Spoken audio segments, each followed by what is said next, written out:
Good evening, everyone, and welcome to our March Fireside Chat here at the Ignite Hub. My name is Eduardo Novoa. I am the Technical Training Development Coordinator. I am joined here by Mr. Anthony Fiora, our Lab Coordinator here on the technology, and Amber, our Student Assistant.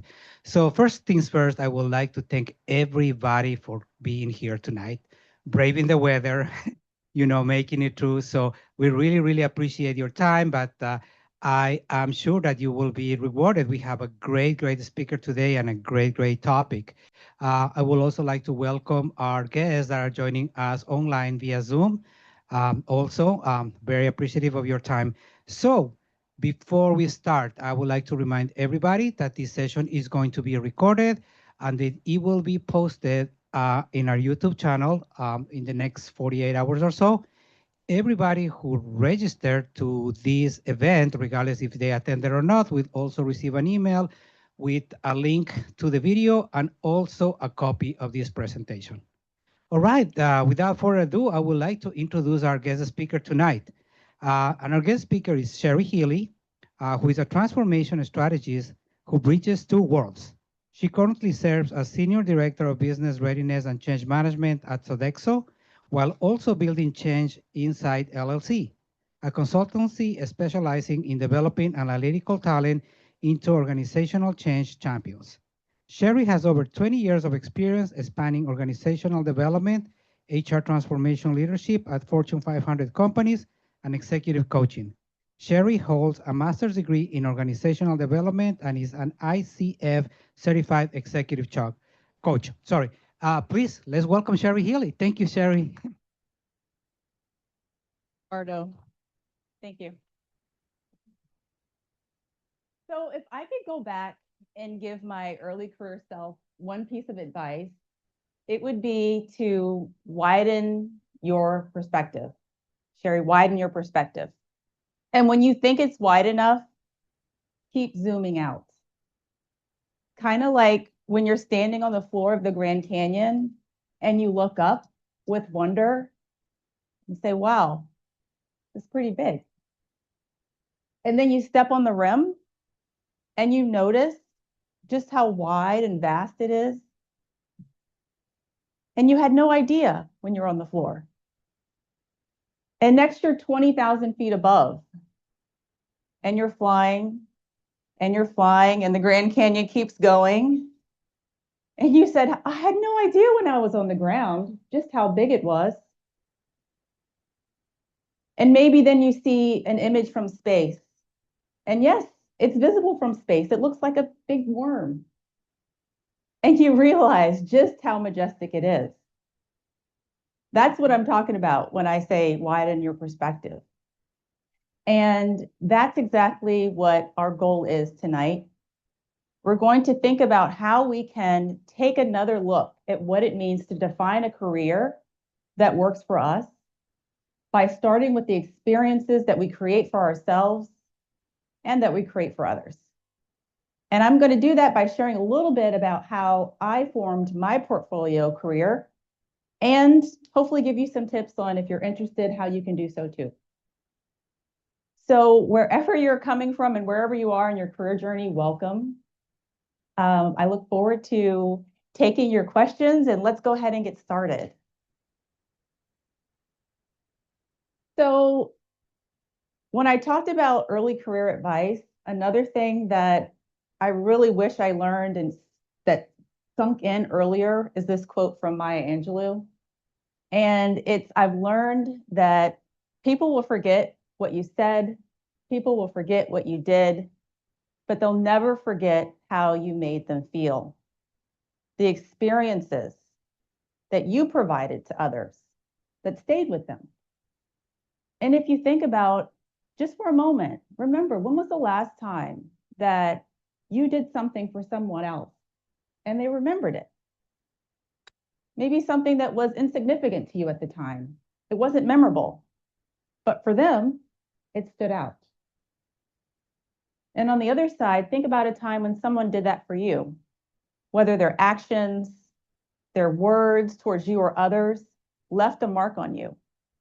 Those are the types of experiences that we're talking about. And it is more than possible to not only create that experience for yourself by zooming out and thinking about what's possible in your career, but amplifying that strategy by the how of how you interact in the experiences that you give for others. That is the portfolio approach. So if we keep going. So in our time together, I'm going to share a little bit first about my own career path and my background, what brought me here. And then we'll go into the portfolio approach. And I love the fact that this is a fireside chat and not a lecture, because that means we get to be in conversation with one another. There'll be an opportunity for you to reflect on where you are today in your own portfolio. There'll be a real life scenario that you can think through, what would I do in this situation? And you will walk away, if you choose to, with one actionable item on how you can begin to create a portfolio life for yourself. So there will be lots of time for interaction and Q&A at the end. However, if you do have a question that comes up, this is a fireside chat, so please raise your hand and let us know, and I'm more than happy to take that as we go. And that includes folks online as well. Welcome. Okay, last little point there with that little interaction ahead, that's just a note to say there is some, prepare yourselves for the possibility of conversation or thought, because there'll be some interaction coming up on the next few minutes. Okay.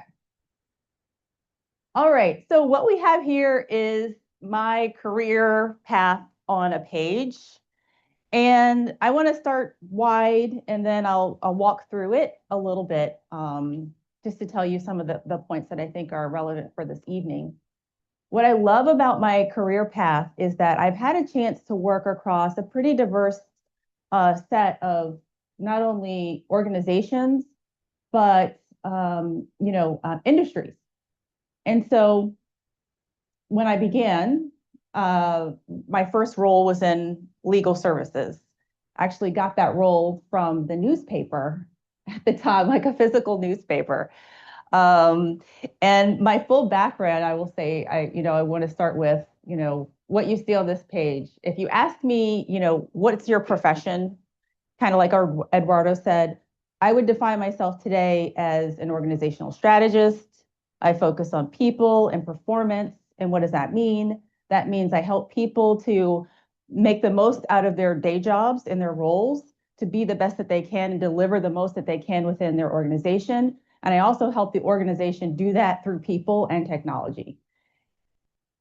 20 years ago, at my first job, if you would ask me what I want to do with my life, I would probably have not said that. I didn't know. But one thing, and I think this is relevant for the Ignite Hub tonight, is that there's a little tiny icon at the bottom of the slide, and that shows you the tech roles that I've had. Getting involved in technology right out of college really helped to foster a sense of curiosity.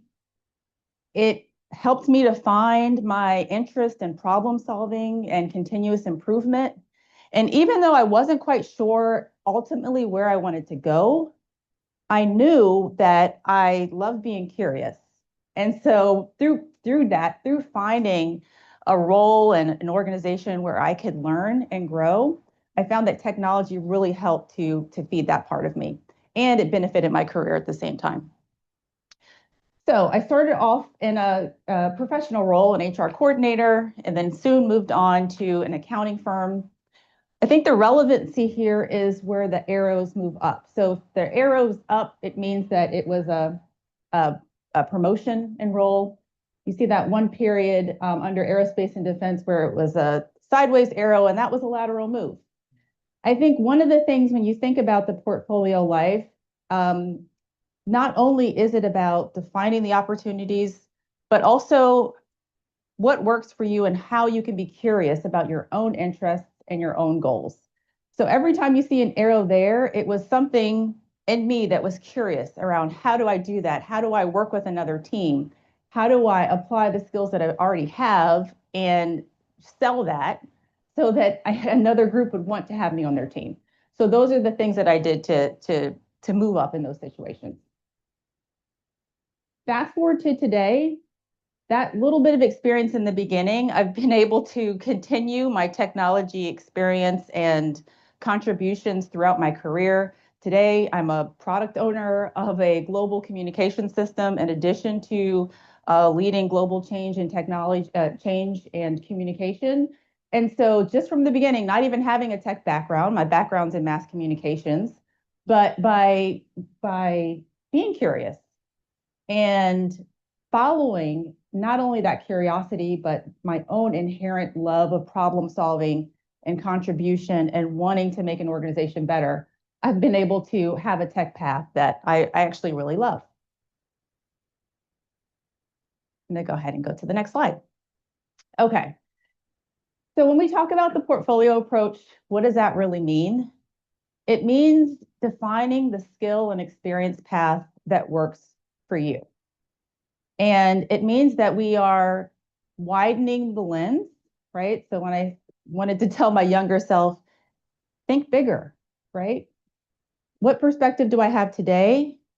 And what perspective would be helpful to get me closer to what I desire in my life for my career?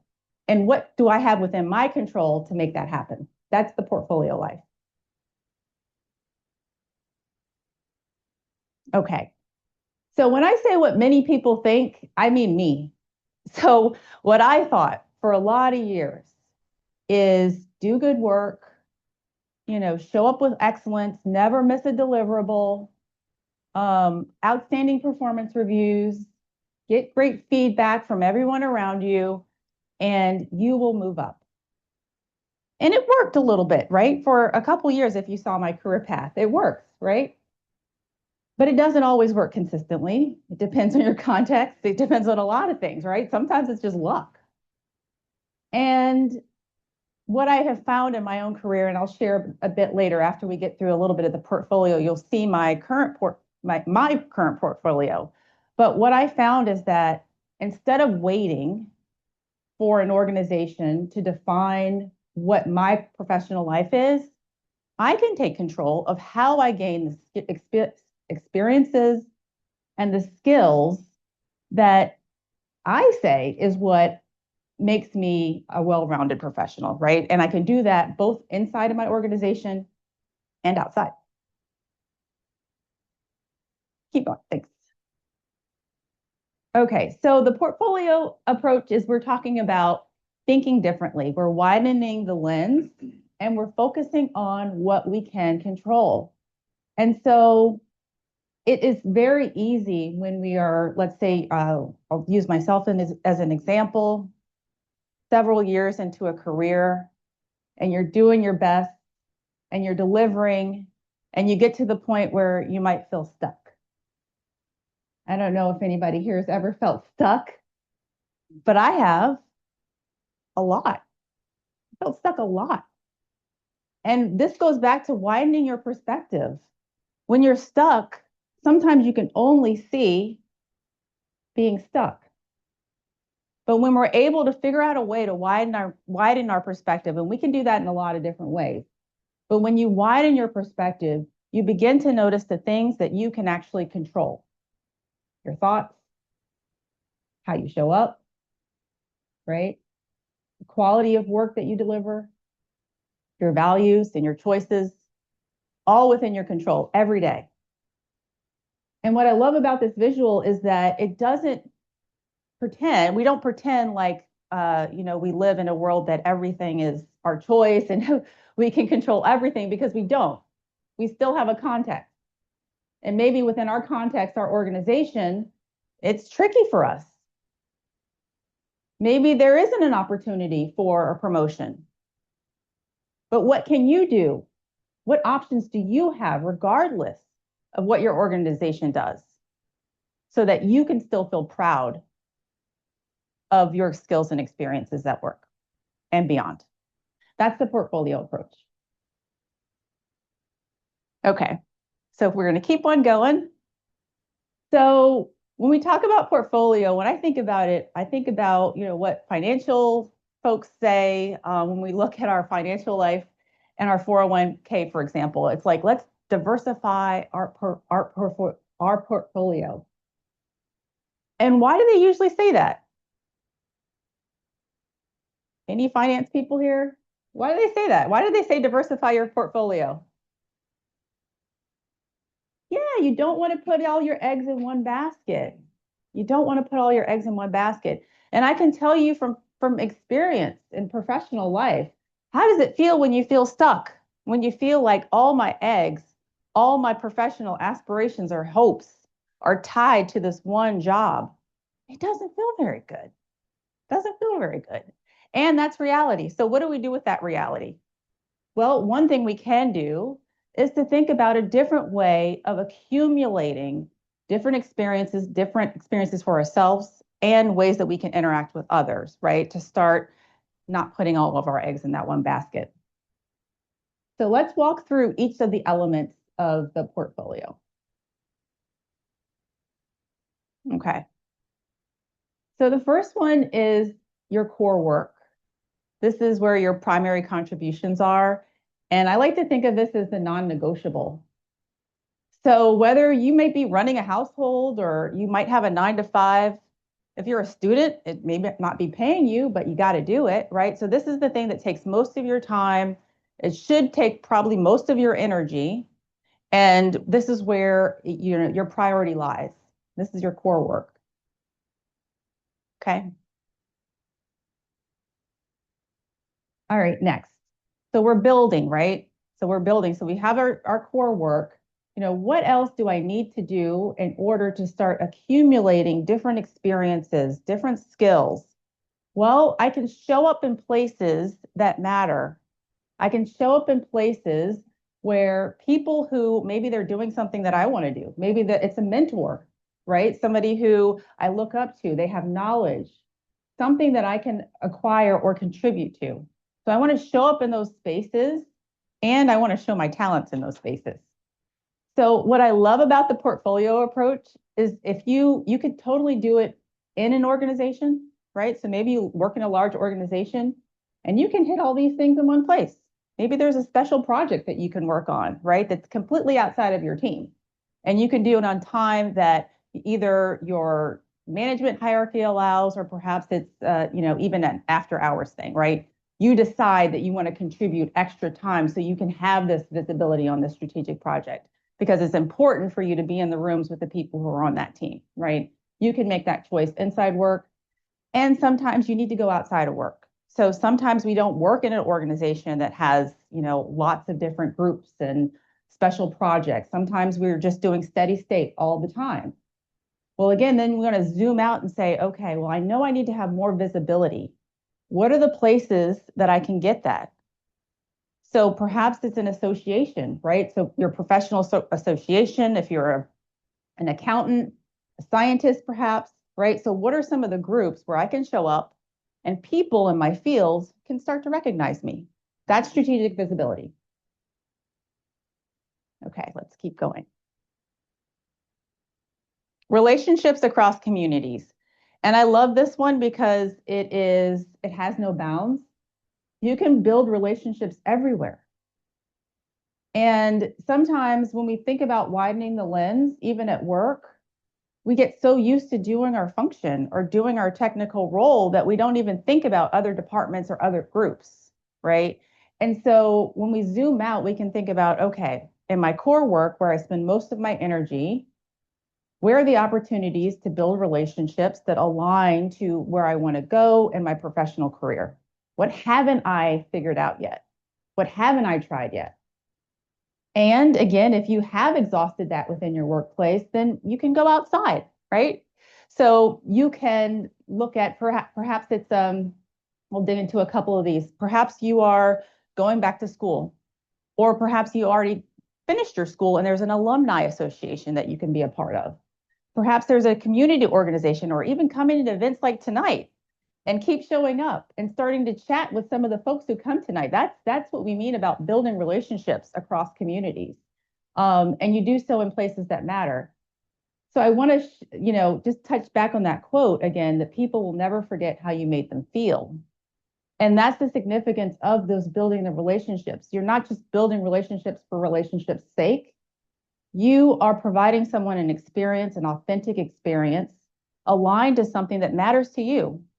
And by showing up and doing that, people can tell and will remember you, right, for that experience that you provide.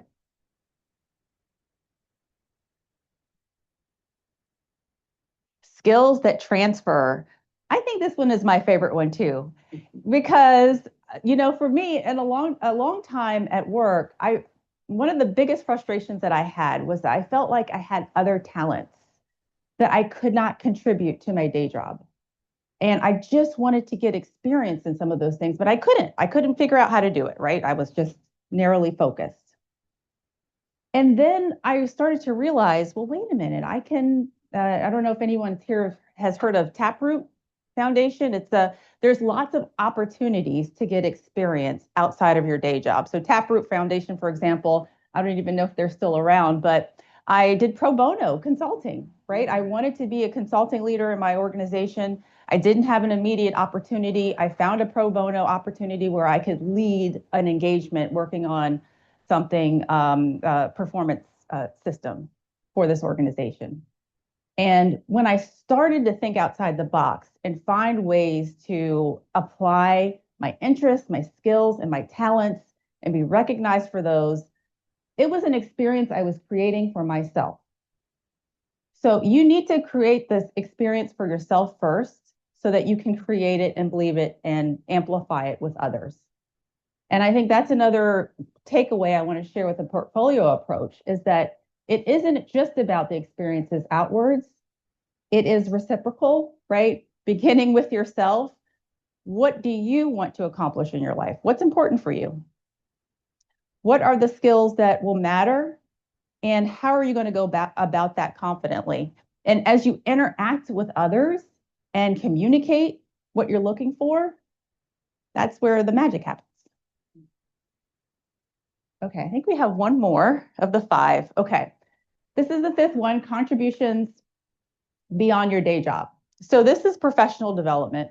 And again, I think you can actually think about this both within the organization and without, right? Depending on how large your organization is, or even how complex, right? It could be a small organization, but you have a lot of different groups and a lot of things going on where you can work on a special project, learn and apply new skills, meet people that you never have met before. And again, this goes to the previous the previous portfolio item a few items back is that the special projects that you have, right? If there's an opportunity for you to show interest and learn and grow within that opportunity at work, you definitely want to do that. But if you need to think about outside of work, you can totally do that as well through volunteer service. Perhaps it's starting a second job, right? Or consulting or tutoring or something that fulfills and aligns to what you're trying to get to in your professional life. So there's an arrow here. So that means we have a couple different polls. So if you have a phone, okay, awesome. So if you don't mind taking your phone out, and folks online, you can just go to thementi.com and type in that code. And we're going to do a portfolio assessment. So I just talked about the 5 portfolio areas. And I'd like you to just take a moment and think about where you are in relation to each one of those portfolio items. Core work, strategic visibility, relationships that matter, transferable skills, and contributions beyond your day job.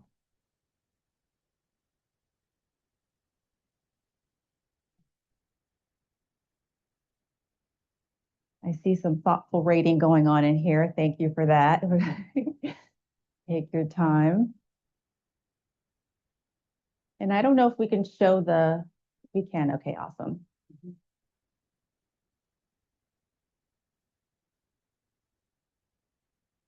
Okay, so thank you. Let's see what we have here. So a lot of us are spending, yeah, 5 out of 5. That's good on the core work. We're meeting our responsibilities. Awesome. Strategic visibility, a 3. Relationships, great. Okay, okay. I'm not doing it. Oops. Okay. Awesome. Awesome. Okay. So it looks like interesting. Transferable skills. I'd be curious on those of you who rated yourself a little higher on transferable skills. Would you be open to sharing? What are some of the things that you're doing to acquire those skills?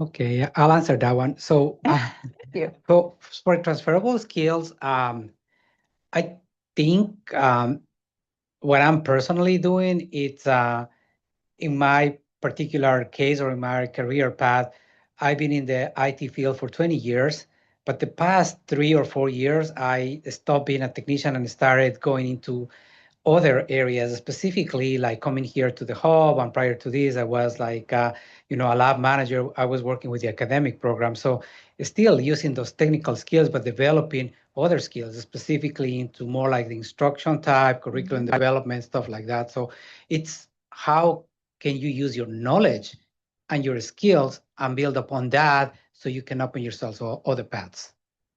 Thank you so much for sharing that. And how beautiful, how wonderful to transition, like you said, from that from the technician into being up in front. I know you facilitate courses here today. Yeah, so that's pretty amazing and a great example of how to acquire skills, right, as you go. All right, let's keep going.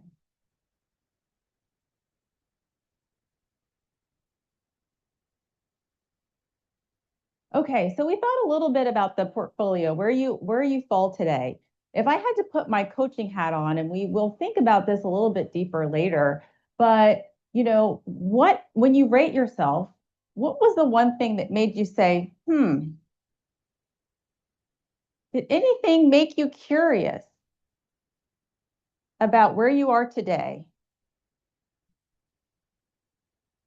And if so, that might be a place to explore a little bit more. Let's keep going.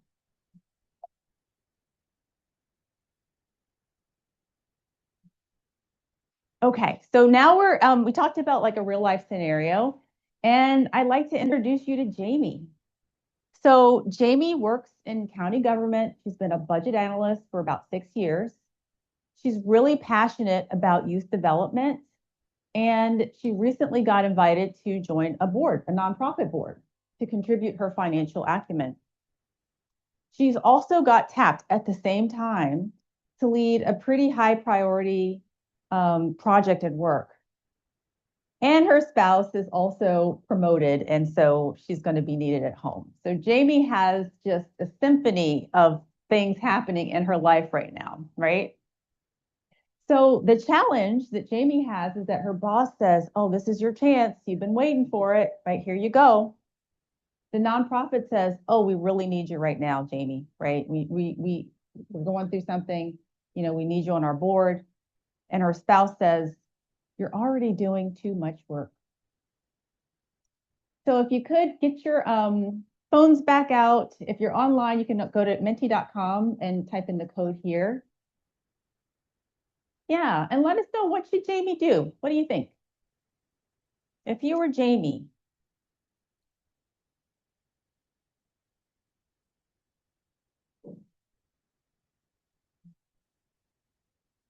So as a reminder, Jamie's a budget analyst of 6 years, got tapped for a new project at work, nonprofit board, and her spouse is traveling more. What should Jamie do?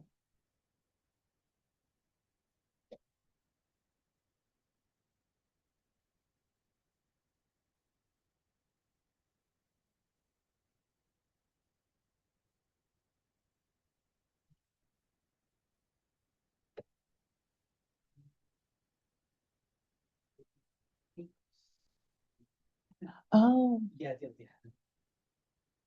Because we're on view only. Oh, no worries. Well, let's try it another way. Okay.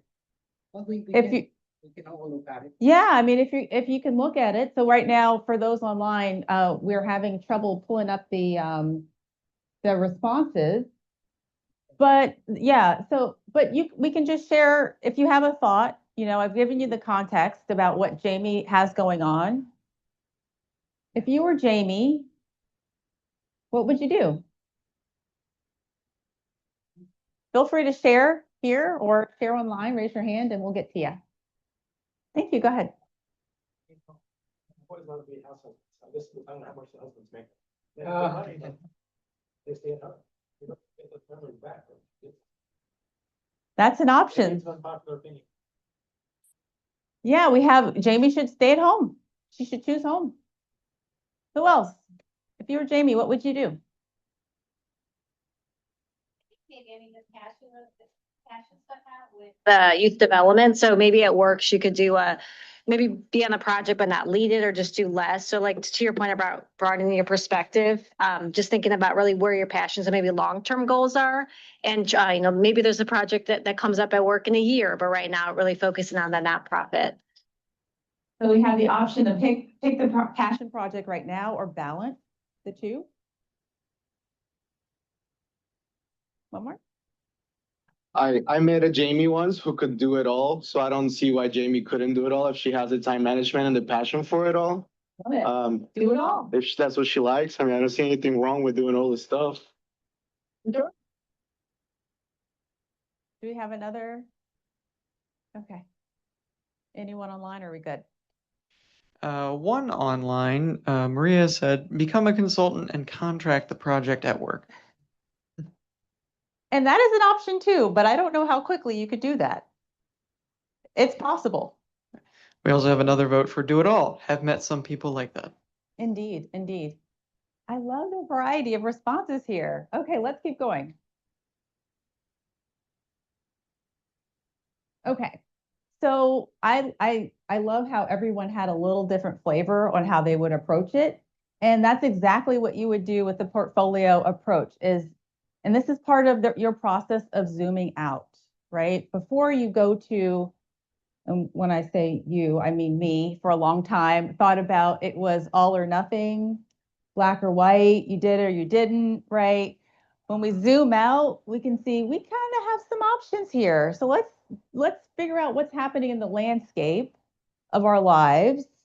And then we'll dig in a little bit more about what's actually possible. So we know that Jamie's got great performance. We can assume that at least from the scenario because she was tapped to do this job. But we might also assume that, you know, she's a budget analyst that might be more behind the scenes. So she might be low on strategic visibility and contributions beyond her day job. Let's also assume that because this is her first request to be on a board that she's not doing anything else. But to your point, we don't know what her capacity or her energy is. So then let's keep going and think about. The point is that we have options, but first we want to get curious, right? Before we answer what our portfolio choice should be for us. Let's go back to the experience. We want to create the experience for ourselves first. So in this situation, secure your air mask first. You get to decide what is the professional life that I want to define for myself? What is my goal here? What season of life are you in, right? So context matters. Maybe my kids are toddlers and this is the priority, that they are my core work. So I'm choosing that. My goal is to be present, right? And that's okay too. So it's all about focusing on the experience that you want to provide to yourself, right?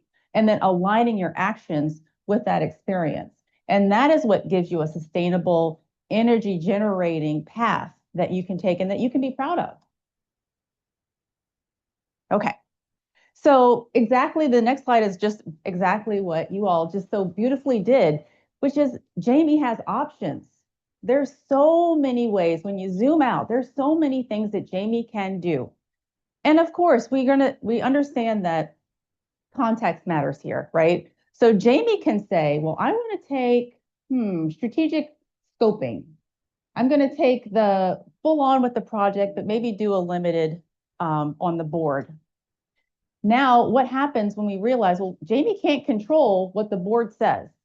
So maybe the board says, well, no, Jamie, we need you now, right? That's outside of her control.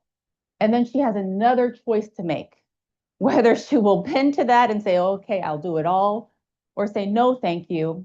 I've made my choice. I need to give my time and my effort to my core work, right? So sometimes it can be a dance of how to apply, right, what we can control, and then we have to react to the context and the constraints that we have within our life. That's real. Awesome. Okay. So I want to go back to the not putting all your eggs in one basket, because that's, for me, that's what the portfolio was.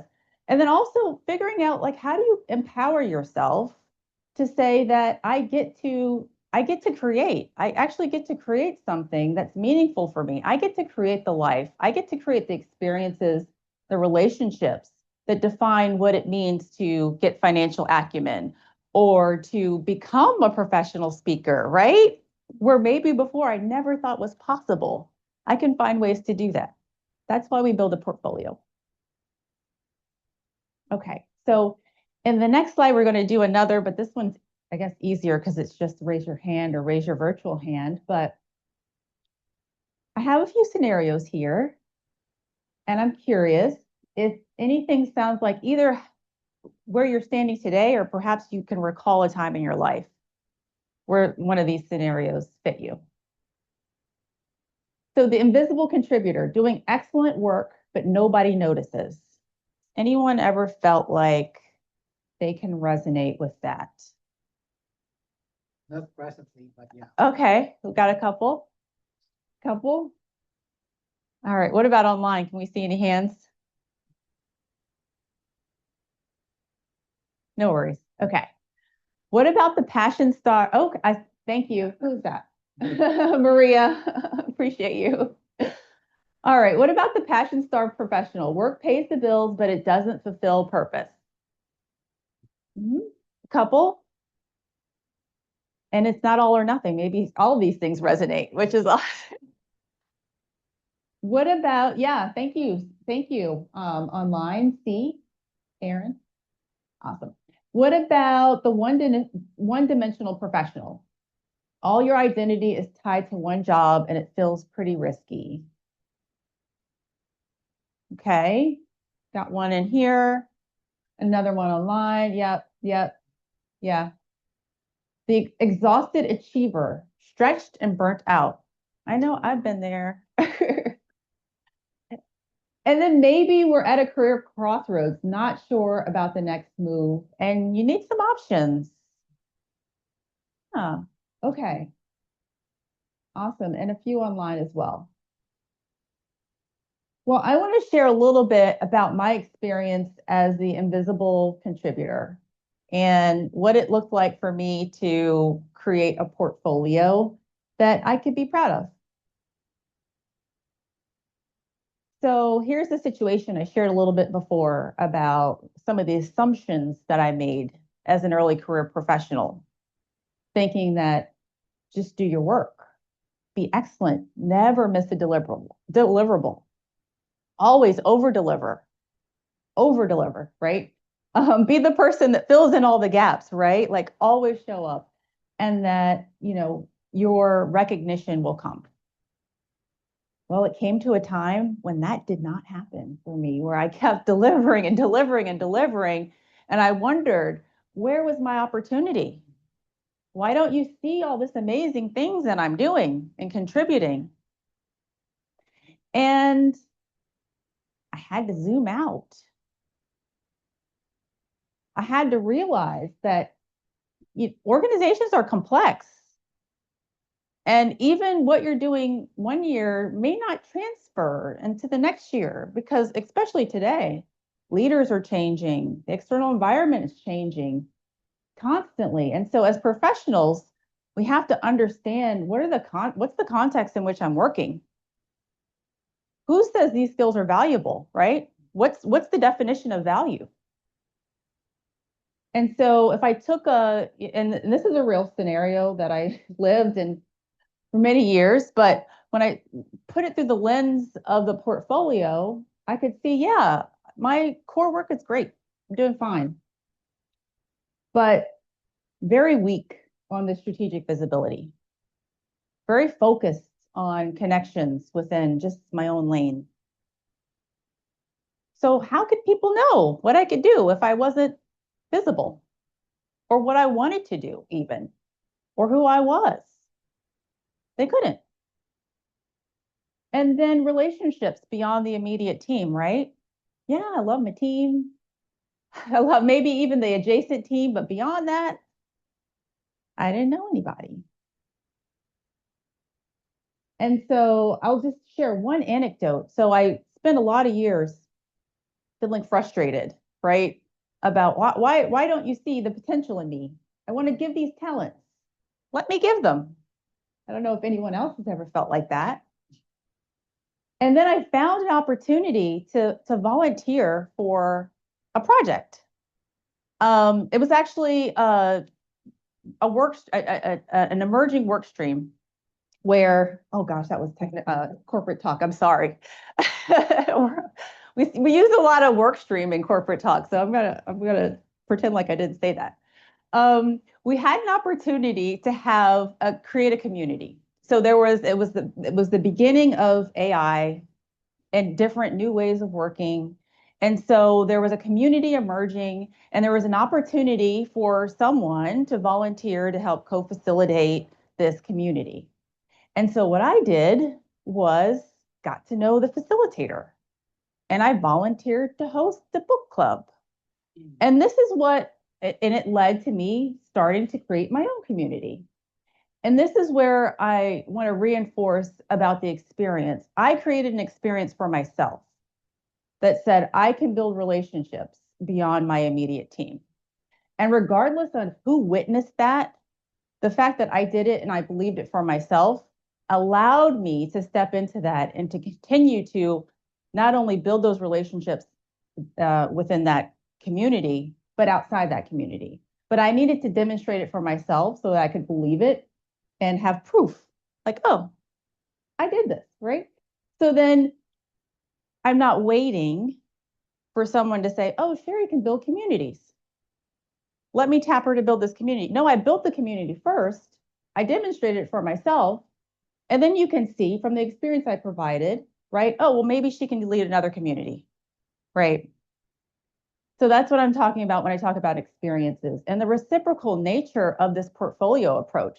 The portfolio is the strategy, right? But it's the experiences for ourselves, how we define what we want, and we're confident in that. And then how we go about that by nurturing relationships and interactions with other people.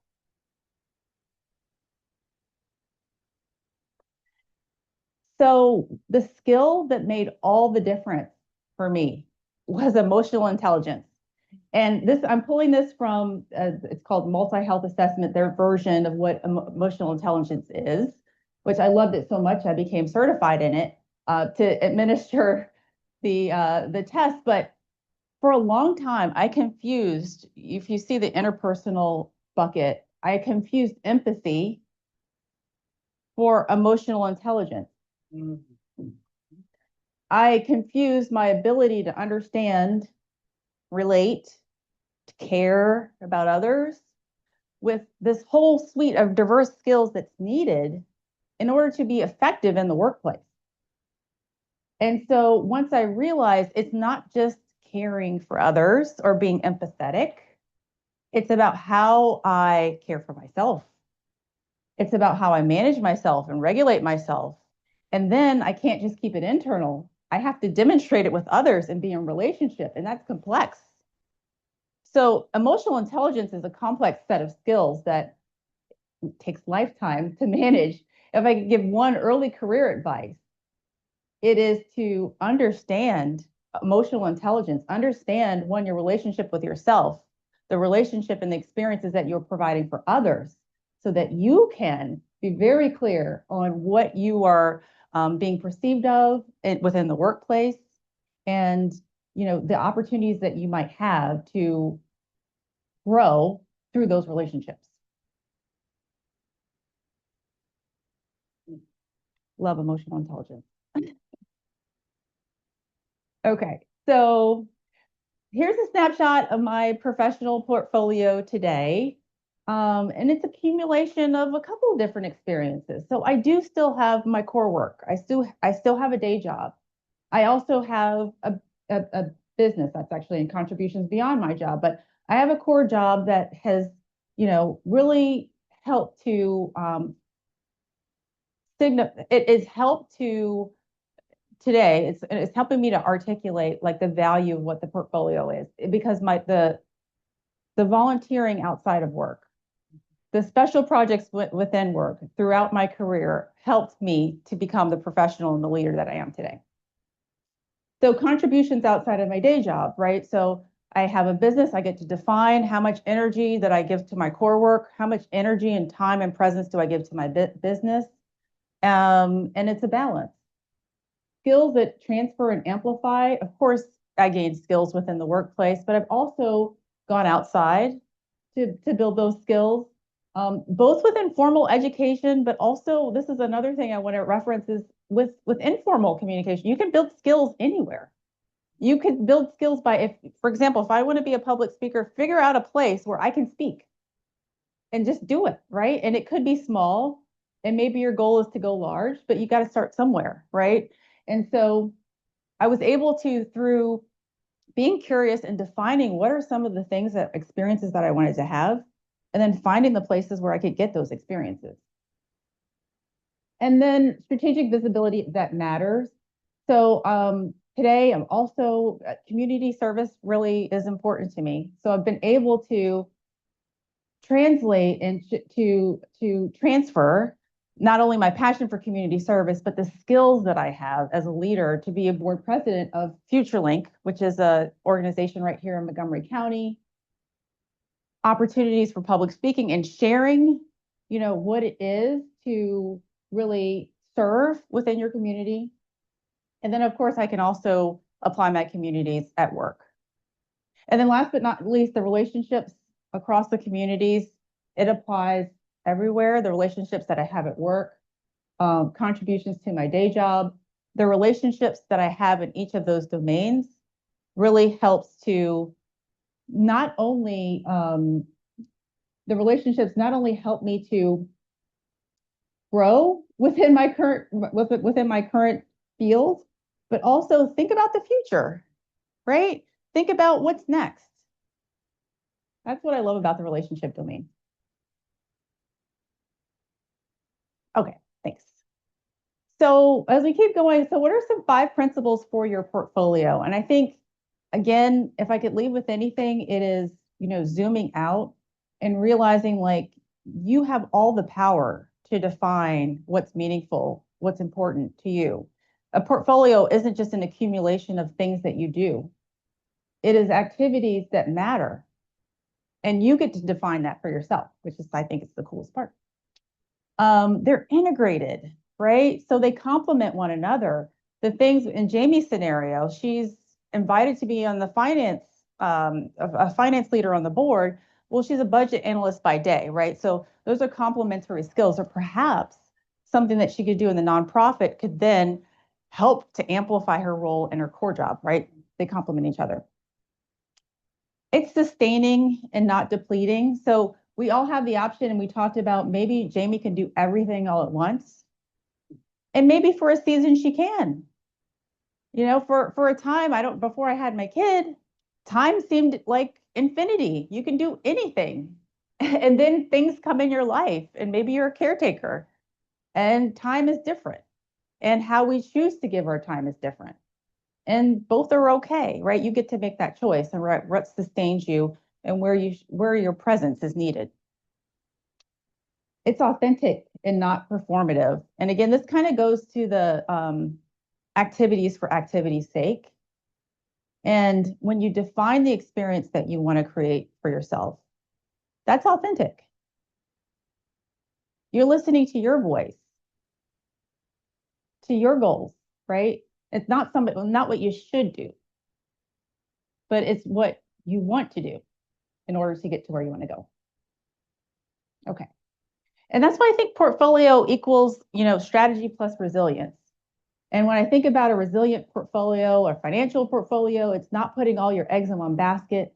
I'm not, I want to be a public speaker. I'm not going to wait for my job to tell me I'm a public speaker. I'm going to go speak and I'm going to keep doing it, right? And I'm going to keep gaining those skills. And I can do that. I can find the places to do that. It might take some time. You may need to widen your perspective to figure out where it is, but you can do it. Okay. So a few things that I wish I knew in addition to zooming out and experiences, there's a lot of things I wish I knew 20 years ago, is understand the context that you're in, like decode how your system works. So if your system is a job, 9 to 5, understand how the 9 to 5 works, what gets valued, what is rewarded, who gets promoted. For those who get promoted, how do they show up? And perhaps you might look at yourself and say, where are the gaps? Are there any gaps? And then you have a choice. Do you fill the gap? Do you ignore the gap? It's up to you. But at least you know that there perhaps is a gap. And the second is to build resilience practices from day one. So I will admit, like along my portfolio path, there were times that I was doing activities for activity's sake because I hadn't zoomed out all the way. So I said, well, maybe if I volunteer here and do this here and network here, and it was so much stuff, but I wasn't focusing on the most important thing, which is the experiences that I needed to create for myself. I didn't take the time to think about what do I want to accomplish here? And so resilience means perhaps taking that step back. What are your goals? What's sustainable? One thing I can commit to right now? How will I know if it's working? Maybe how will I reward myself if it works? Okay.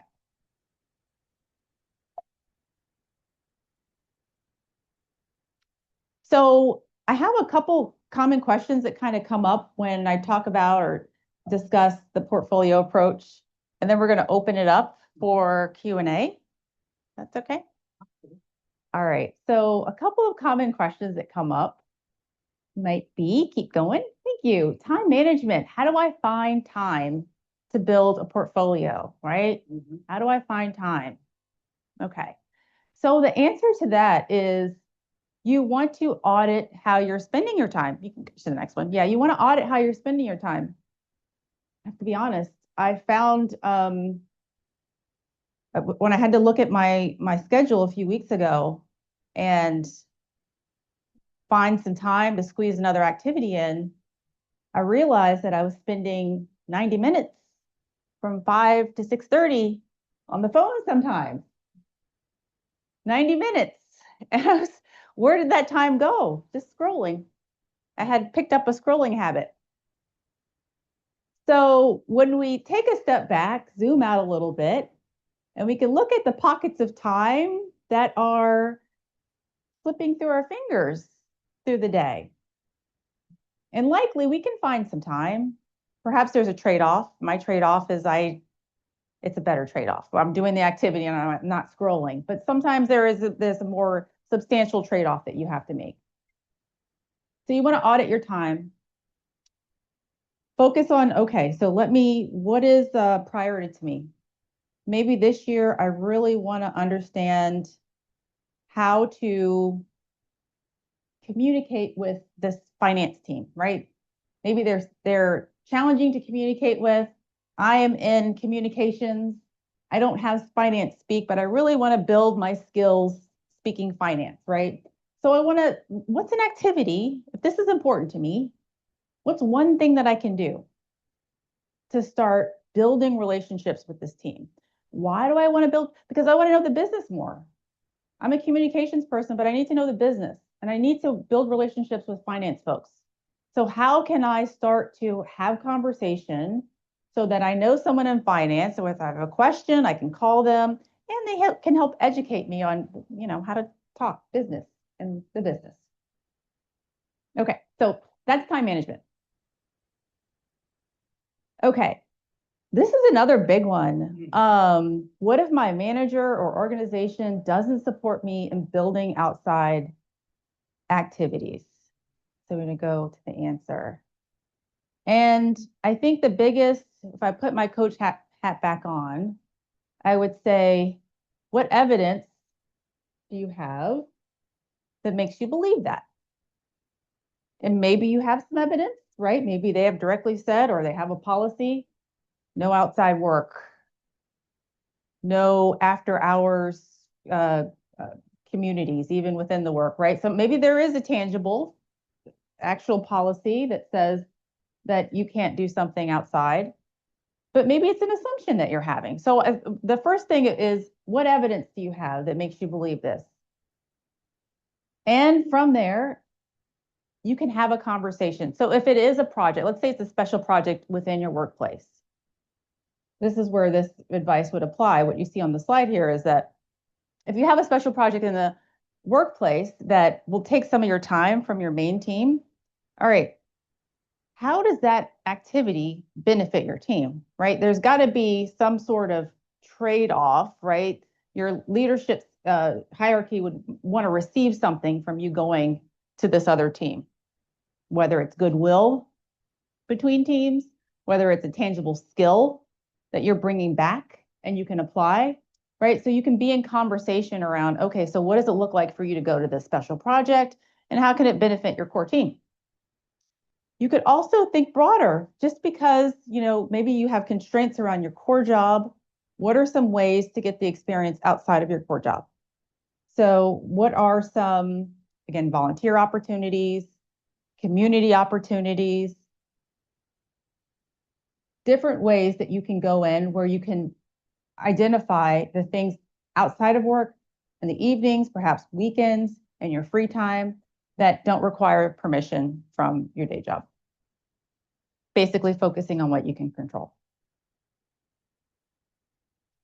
Okay. How do I know which one to prioritize? Okay. This one kind of goes back to what I was mentioning before about when we all did the portfolio assessment. And was there anything that made you say, like a little curious, like, relationships kind of give me the ick sometimes. I don't know. It's hard. Speaking from experience, it can be challenging to build some relationships. Is it something that you want to do? Is it important to you to build relationships? And if so, get curious. Get curious about ways that you can do that. Thinking outside the box, thinking a non-traditional route to building relationships. Because at that point, you're not building it for relationship's sake. You're building relationship because you want to, because you have a goal in mind. That goes to the energizes you versus depleted you. If you go and try to form a relationship and you have no sincere motivation behind it, it's going to be taxing. But if you're genuinely curious about this person, if you genuinely want to share something of you or find something out about someone else, that's energy giving. That's how you identify what to prioritize. Okay, I think we have a couple more, two more. Capacity. What if you have too big of a portfolio? When is it too much? Been there. The biggest thing I could say is like recognize the signs of burnout. Recognize an example from my personal life is when I realized that I was frustrated and I had negative sentiment towards doing this outside activity that I'd signed up for. And I realized because it was taking my time, I felt at a time like I had overcommitted. And at the end of the day, I ended up keeping that commitment because I had to remember the why behind why I did it in the first place. because I got lost. I got lost in the busyness of the activity. I got lost in the complexity of all the things I was managing at the same time, where I'd forgotten the why. And when I looked hard at myself, when I really examined, is this important? I had to reframe it because it was. But sometimes it's not. And if it's not, then how can you back out of a commitment? Not easy. What does it look like to back out of a commitment? And to be honest with yourself and those that you're committed to.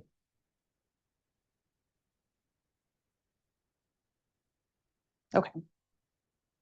Okay, this is, I think, the last one is early career. So what about people in early career? What should they focus on their core work first? What do you guys think? Yeah, probably so. Yeah. Okay, let's see. Yes, of course. What I love about today, though, is things move so quickly. Like you can get a lot of experience in a little bit of time, and it still does take, there's no replacement for experience. Sorry. There's no replacement for experience. And so it does take time to build and mature, I think, within organizations. But that doesn't mean once you get your bearing, right, depending on your workplace, depending on your context, and depending on your profession, it might take different amounts of time, right? So this is just an arbitrary 6 to 12 months. You might be doing something super technical, and it's going to take you a couple years to feel like, oh, I can actually put my head up and think about something else, right? So that's going to be a personal negotiation that you have with, one, what evidence do you have that you're performing well? And then once you have that evidence, thinking about, okay, well, what do I actually want for my career? What does career progression look like within my my industry, my company, and what's a step that I can take to get there? So that would be my advice for early career. Okay. Sorry, this is that was okay. Before we get to the formal Q&A, I do have one offer, if you will, is if you're finding interest in this 30-day portfolio action plan, is to commit to something for yourself. If this sounds like something that you could potentially benefit from, I do encourage you to think about what commitment you would want to make. So there's a sentence here that you would complete depending on where do you want to put your initial effort. What effort do you want to grow within your portfolio? So for example, in the next 30 days, I will build my strategic visibility by showing up in person to these executive meetings instead of being on Teams. And by doing so, Mr. CFO will know my name. That's an example. So I'm going to give a moment and allow you to think about what would your 30-day portfolio action plan be? Where do you want to grow in your professional life?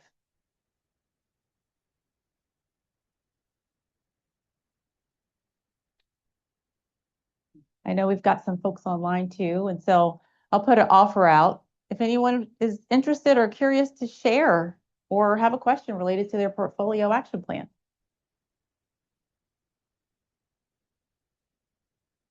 And of course, in the room as well.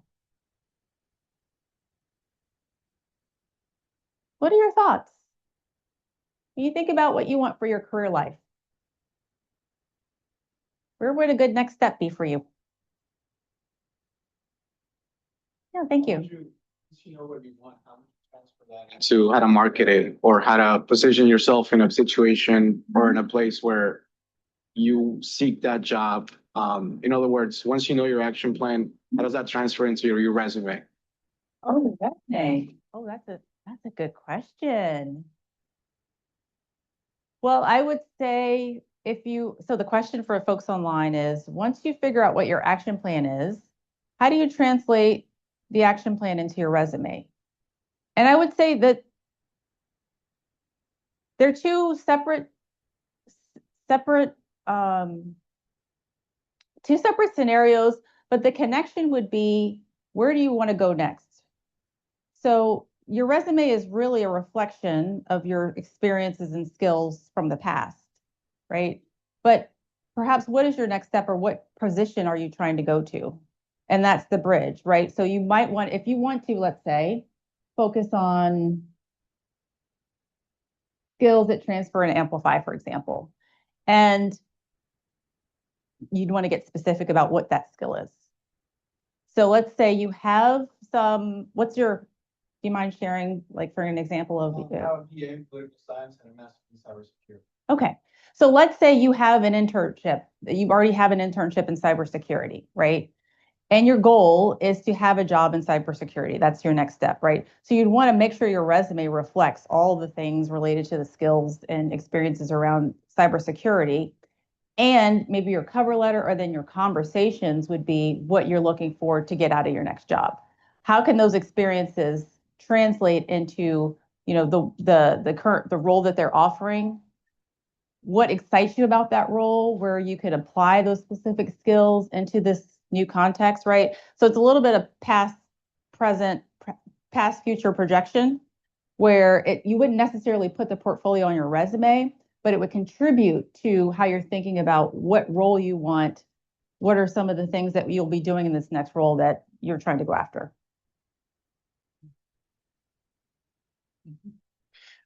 We have a couple online. Carla said, in the next 30 days, I will build skills that transfer and amplify by taking an online course to add to my resume. And Maria said, contributions beyond my day job and/or building relationships across different communities. Awesome. Awesome. Thank you for sharing that. And for this one, I do recommend, like, if you are interested in really trying to think about what are the next steps with your portfolio, challenge yourself to make your goals SMART, right? Challenge to make them specific, measurable, kind of like the sentence here. It is, I will build strategic visibility. By what specifically are you doing to do that, right? And so sometimes that can be the hard part, because if you start too big and you don't define the goal for yourself, it's really easy to get lost, or to perhaps even get distracted. So that's the one thing I would recommend, is that if this is something that you want to do, how do you commit to yourself through specific actions, and then time bound it so you make it happen? Questions now? Yeah, sure. All right. Thank you so much, Sherry. And that was a great, great presentation. Don't you guys agree with that? So let's give her a round of applause, please. Thank you so much. And I'm going to open the floor for any questions that we have. So if you have any questions, please raise your hand. And if you have any question online, please post it on the chat, and Anthony will relay it to the speaker. So any questions or comments here? Let's start right here. Do you have a mentor, and how did you identify that person if you do have a mentor? That was such a good question. Do I have a mentor? Well, I will say it took me a long time to get a mentor. And that is because I couldn't crack the code on the relationships, building the relationships that matter. And I did not crack the code on the empathetic, and the disconnection between the empathy and the suite of emotional intelligence. So I had some fear around asking. I didn't know what to ask. I was timid. I finally got my first mentor, I would say, within the last 5 years. And I realized it's not as intimidating as it might feel. It was very natural. It was very natural. And I found that that person, it didn't have to be a formal, I was putting a lot of pressure around the word mentor. And what I found is that, I get to kind of define, in relationship with that person, what mentorship really is. And that was kind of freeing. Thanks. Anyone else? Yes. So it's actually more of a comment. So going back to the 5 principles, number 4, authentic versus performative, I think is how you had it. So that one took me for a loop on a while. But as you're talking about it, it sounds to me more like passion more than anything else when you talk about being genuine to yourself. Because I notice in your 5 principles, you don't mention passion as to where you're going with this. So, I mean, I really had to think through the number 4, because I see them both as, authentic, performative. I couldn't tell a difference. And then your description about being genuine to yourself evokes being passionate of what you're actually trying to do here with your job, with your career, basically. So. Thank you so much. Yeah, thank you for the question. When I was saying authentic versus performative, I think language means a lot to me. And the word genuine is a word that just resonates a lot personally throughout my career. And how I define genuine is that how you see Sherry show up in meetings and every day and interact with one another is the real Sherry all the time. And there were times where, not outside of work, but I think more internally, I put a lot of pressure to do or be different. And it didn't feel good. I define that as performative, where I was taking an action that wasn't necessarily aligned to a goal that I had, but I was doing that action because I felt like that's the action to take in order to be promoted, so to speak. So I think that you're right. Passion can look a lot of ways to different people. For me, passionate means that I can live authentically, that I can be true to what matters to me, and I can articulate that to you without fear or repercussion. And I can totally be passionate about that. So thank you.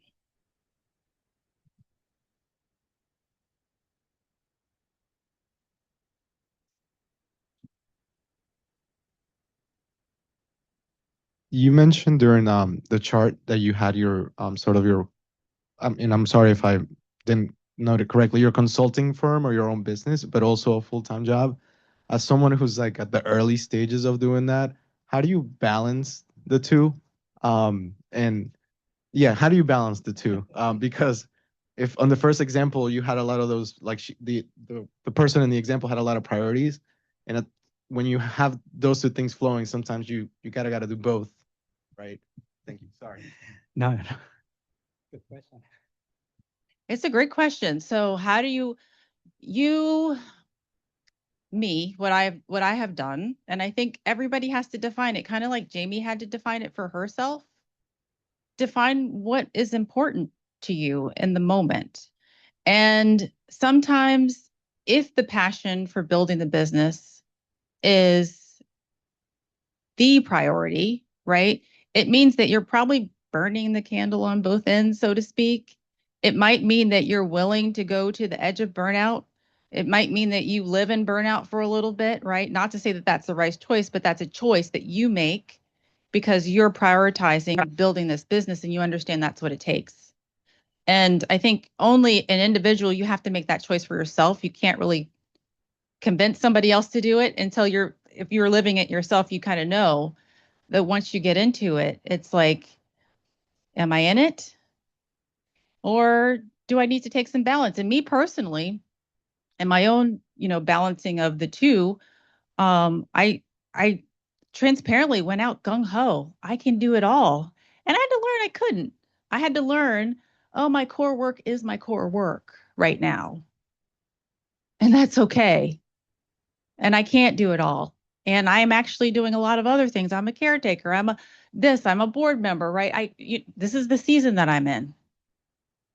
And I personally had to accept it.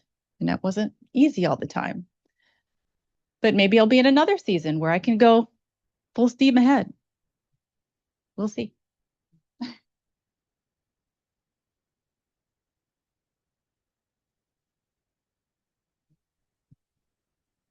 All right. Well, thanks again, Cheryl, for a great presentation. Let's give it another round of applause. Thank you so much. This was so useful. I did learn a lot myself. I think that I think that everybody here I dare to say that we all have been piqued our interest by some point in your presentation. And I believe that. I was, as a comment, I was thinking about how many friends and family members and even co-workers throughout the years have I seen that they wanted to have an opportunity or to be recognized based only on performance.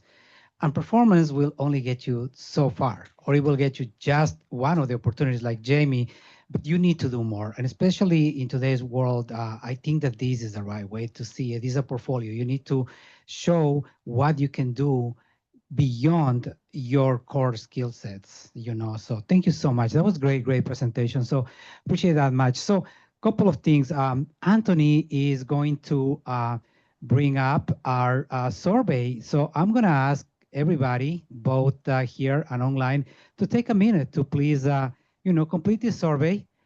It helps us a lot. First of all, we will collect the results of this particular survey. Remember that we have a fireside chat today. And we will share the results with our guest speaker.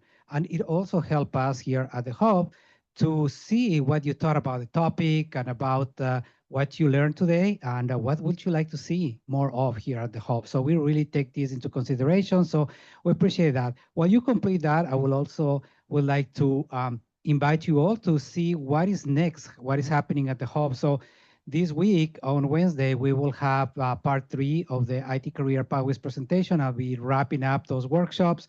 Again, anybody that is interested in getting a career into IT or switching to a career in IT, I believe that that's good information.